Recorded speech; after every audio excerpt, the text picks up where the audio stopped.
حضرت ابو ہریرہ رضی اللہ تعالی عنہ سے مروی ہے کہ رسول اللہ صلی اللہ علیہ وسلم نے فرمایا، جو شخص صبح بعد نماز فجر ان مبارک کلمات کو پڑھ لے وہ رات تک اللہ کی حفاظت میں رہتا ہے، اور جو رات کو پڑھ لے وہ صبح تک اللہ کی حفاظت میں رہتا ہے۔ صحابہ کرام رضوان اللہ تعالی علیہم اجمعین نے عرض کی، یا رسول اللہ صلی اللہ تعالی علیہ وسلم، اگر اس نے یہ مبارک کلمات پڑھی ہوں تو نزاع کا وقت آن پہنچا تو آپ صلی اللہ علیہ وسلم نے فرمایا، اس دن یا رات بسم اللہ الرحمن الرحیم۔ حضرت عبداللہ بن عمر ابی سے مروی ہے، حضور اکرم نور مجسم شفیع رحمت صلی اللہ تعالی علیہ وسلم نے فرمایا، اللہ اپنے بندے کی توبہ کے سبب اس شخص سے بھی زیادہ خوش ہوتا ہے جو ایک خطرناک جنگل میں سفر کر رہا تھا، وہاں اس کی سواری کھو گئی اور اس پر سارا زاد سفر اور کھانا پینا بھی جاتا رہا۔ وہ وہاں بھوکا پیاسا لیٹ گیا تاکہ اسے موت آ جائے، اس کی آنکھ لگ گئی، مگر جب وہ اٹھا تو اس کی سواری اس کے پاس کھڑی تھی اور سارا زاد سفر بھی اس پر موجود تھا۔ وہ جس قدر خوش ہوا، اللہ اپنے بندے کی توبہ پر اس سے زیادہ خوش ہوتا ہے۔ حضرت ابو ہریرہ رضی اللہ تعالی عنہ سے مروی ہے کہ حضور اکرم نور مجسم شفیع رحمت صلی اللہ علیہ وسلم نے فرمایا، اس رب کی قسم جس کے قبضہ قدرت میں میری جان ہے، اگر تم گناہ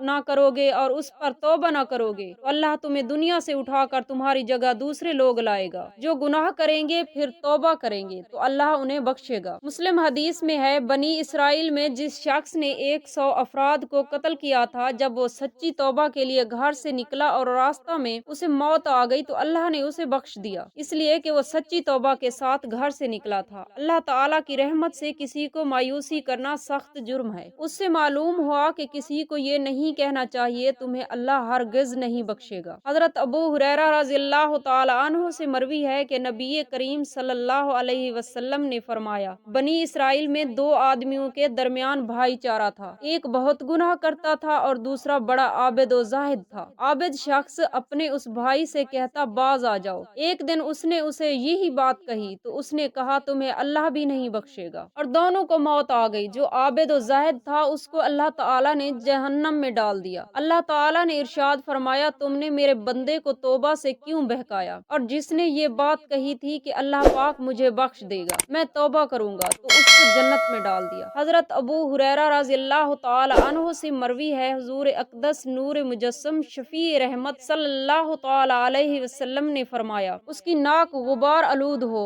اس کی ناک خاک آلود ہو، یعنی ذلیل و رسوا ہو۔ کسی نے عرض کیا، یا رسول اللہ صلی اللہ علیہ وسلم، وہ کون ہے؟ حضور اکرم نور مجسم شفیع رحمت صلی اللہ تعالی علیہ وسلم نے فرمایا کہ جس نے ماں باپ دونوں کو یا ایک کو بڑھاپے کے وقت پایا ہو، ان کی خدمت کر کے جنت میں داخل نہ ہوا۔ حضرت معاویہ رضی اللہ تعالی عنہ سے روایت ہے کہ ان کے والد حضور اقدس صلی اللہ تعالی علیہ وسلم کی خدمت اقدس میں حاضر ہوئے اور عرض کیا، یا رسول اللہ صلی اللہ علیہ وسلم، میرا ارادہ جہاد میں جانے کا ہے، آپ سے مشورہ لینے کے لیے حاضر ہوا ہوں۔ ارشاد فرمایا، کیا تیری ماں ہے؟ عرض کیا، جی ہاں۔ فرمایا، اس کی خدمت اپنے اوپر لازم کر لے کہ جنت ماں کے قدموں کے تلے ہے۔ حضرت ابن عباس رضی اللہ تعالی عنہ نے فرمایا کہ حضور اقدس نور مجسم شفیع رحمت نے فرمایا، صلی اللہ علیہ وآلہ وسلم نے فرمایا کہ جس نے اس حال میں صبح کو ماں باپ کے بارے میں اللہ تعالیٰ کا فرما بردار رہا، اس کے لیے صبح ہی کو جنت کے 2 دروازے کھل جاتے ہیں، اور اگر والدین میں سے ایک ہو تو ایک دروازہ کھولا جاتا ہے، اور جس نے اس حال میں صبح والدین کے بارے میں خدا